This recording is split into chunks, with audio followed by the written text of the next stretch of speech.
Brendan Schaub has failed at fighting. He's failed at stand-up, and now he has failed at fight commentary. Oh, and driving.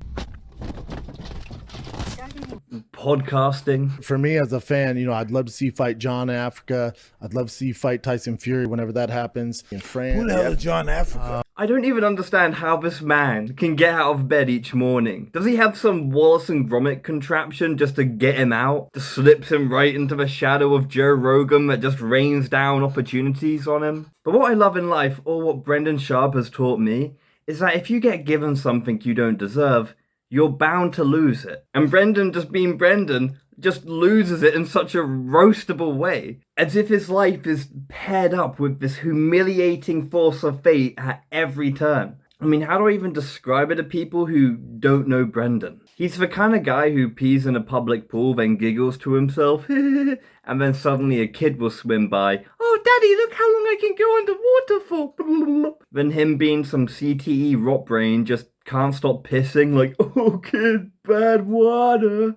Thinking about it, is it kind of pedo to go swimming in public pools now knowing that kids will go and pee in it? For Brendan, he just swims to the shallow end where all the kids are and starts going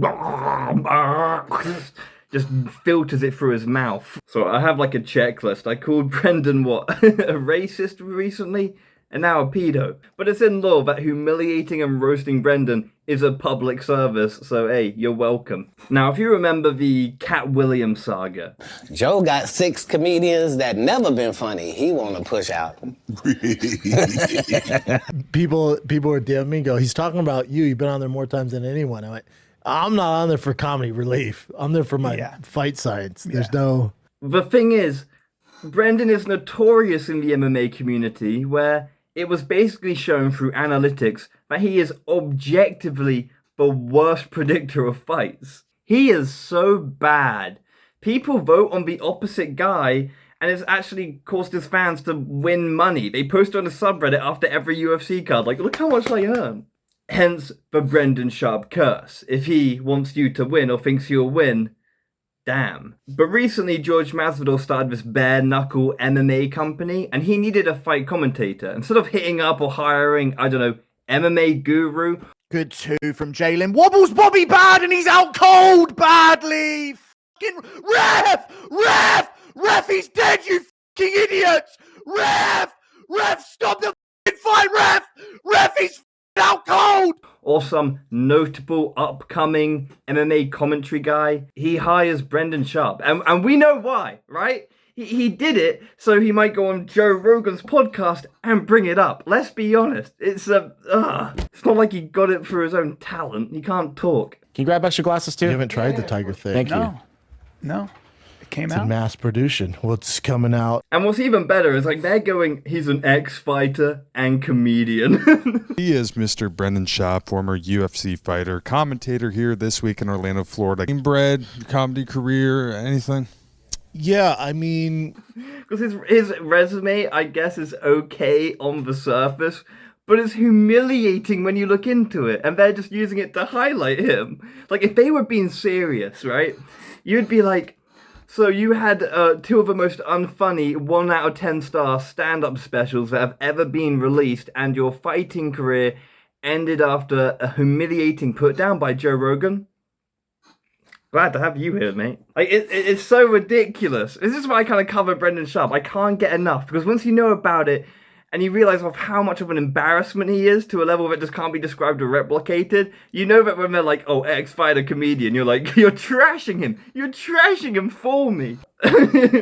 Love it. I can't get enough. But what makes it even more ironic is that Brendan doesn't even believe in bare-knuckle fighting. Man, they should do no gloves. It has to be the purest of the sport. Well, this is why he can't. Like, his face is so up. Just a jab, your grill up. So, and it also, and this is coming from a guy who fought in a steel cage, it's also a little tough to watch. It just doesn't seem like a sport anymore. It's almost like I'm watching World Star Hip Hop with guys with skills. Now, he might have changed his mind on it, right? You can go back and forth with the topic, but I'm going to assume if you're a long-time fighter who's been fighting for decades, by that point that he made that video, he should have had his opinion fairly set in stone. Unless he watched this video where Joe Rogan talked about it and did his typical I agree with Joe Rogan thing. A chip on your shoulder and a thick skin. The biggest chip on your shoulder. And you also see the drawbacks. You see a huge drop. It is tough to deal with, but if it's the toughest to deal with. But let's now just get into the video, because once that clip of Brendan Sharp blinking was on the Reddit, I knew I had to watch the whole event. So Brendan has struggled with depression and drug addiction, of course. Wouldn't you? If you were Brendan Sharp. It's, you know what I mean? It's like he's depressed, and you got to think, well, deep down, he deserves it. No, I'm sorry. But yeah, when he found out that these fighters... I shouldn't have said that. But anyway, when he found out that these fighters also had a similar situation, he just made sure to bring it up. How it was a win just being there, that they're inspirational, and all these different things. Guys, and Tyler Hill's story is heartbreaking. It will tug at the heartstrings. You know, this is a guy who's an addict and was on death's doorstep. But you knew he was just projecting the words he would tell himself, and that in a way he was kind of talking about himself. So when he was saying all these things, I could only think of one thing. Because I know he has a family on the line. He's fought back from addiction. And, you know, we've heard this story a million times. And depression and anxiety. Depression, so many. Suicidal. The guy's suicidal. Shut the fuck up and keep taking your drugs, you bitch. His commentary was also riddled with bad jokes. I live there. I'm from Denver. Legal in both of those states. I don't believe it is in Florida, and Charles does not care. He's gonna. I think that onesie's legal though. Yes, it is. I'm wearing a pink suit, Brendan. Oh, we're gonna have and a I'm good time. in green, brother. So Yeah. you and I look like a magic show from Vegas. Yeah, we're gonna have such a good time tonight. It did have moments of stuttering. It wasn't too bad, but it was there. That CTE-riddled mind can't keep up for long. 2 hours is a long time to remain stable for that man. Yeah, and that could spell trouble for Joe the Party. Could ruin this party. If Charles Bennett comes in shape and he gets past those two-minute rounds here. Now, just imagine you've been fighting your whole life, and the sacrifices that come with fighting are like most of your evenings are going to be spent in the gym. You're risking your physical health all the time. And usually you'll earn nothing for all the hard work you put into it. It's not as though scouts are going around looking for talent all the time and you're going to be recognized. No, you're going to put in all this time and receive very little out of it. And Sean Strickland has mentioned that a lot. But then, suddenly for you, out of the blue, this life-changing opportunity happens where, you know, someone does find you and now it's your time to shine. And as you walk out to your fight, which could change your life, oh no, Brendan Sharp is introducing you. This dude has some meat beaters on him. Meat beaters. Or you win a fight to realize that, you know, this is your night, the crowd loves you, you've just got the bonus purse for winning.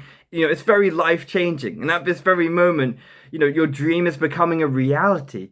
And then Brendan Sharp comes along. That's a scary dude with a perfectly round head. Yep.